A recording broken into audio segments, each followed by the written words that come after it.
उधर भोजपुरी अभिनेत्री आकांक्षा दुबे मामले में रोज नए राज से पर्दा उठ रहा है। पुलिस ने आरोपी समर सिंह से पूछताछ में कई राज उगलवाए। फिलहाल रिमांड पूरी होने के बाद समर सिंह को वापस वाराणसी जेल भेज दिया गया।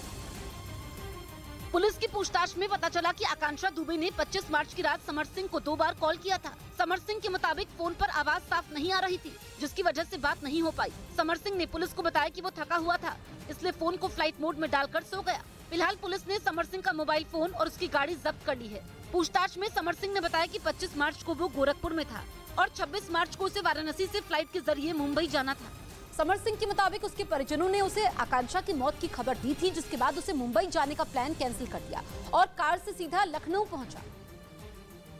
जिसके बाद उसने लखनऊ की गोमती नगर विस्तार में अपने फ्लैट में गाड़ी खड़ी की और गाड़ी में ही मोबाइल फोन छोड़कर गाजियाबाद के लिए निकल गया। इसके बाद वो अलग अलग शहरों में ठिकाने बदलता रहा और 6 अप्रैल की रात पुलिस ने उसे गाजियाबाद के एक फ्लैट से गिरफ्तार कर लिया। समर सिंह से पूछताछ में पता चला कि उसने आकांक्षा के साथ 25 म्यूजिक एल्बम में काम किया था। बताया गया कि फिलहाल पुलिस को इस मामले में कोई ठोस सबूत नहीं मिले। उधर यूक्रेन जंग और अमेरिका समेत नेटो के कई देशों से तनाव के बीच रूस की नौसेना ने प्रशांत महासागर में सबसे बड़ा सैन्य अभ्यास शुरू किया। पश्चिमी मीडिया का दावा है कि पुतिन की निगरानी में यह मिलिट्री ड्रिल हो रही है, जिसे रूस की नौसेना की सबसे बड़ी मिलिट्री ड्रिल कहा जा रहा है।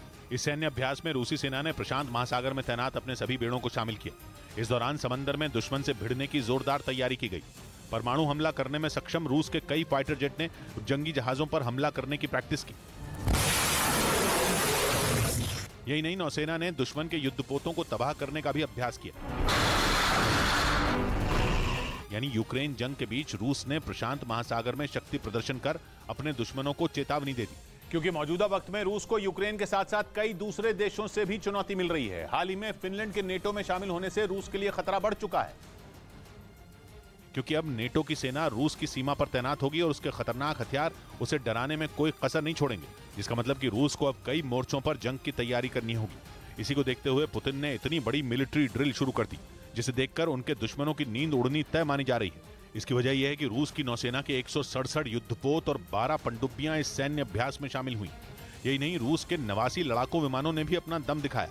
प्रशांत महासागर में हुई इस ड्रिल में रूस के 25,000 सैनिकों ने हिस्सा लिया और जंग की इस तैयारी की वजह से रूस ने प्रशांत महासागर के कुछ इलाकों में समुद्री यातायात को बंद करने का भी ऐलान कर दिया, क्योंकि समंदर के बहुत बड़े हिस्से में रूसी सेना के लड़ाकू विमान लगातार मिसाइलें और बम बरसा रहे हैं। जंगी जहाजों से ताबड़तोड़ फायरिंग की जा रही है और ऐसे में अगर कोई दूसरा जहाज वहां से गुजरा तो वो खतरे में पड़ सकता है।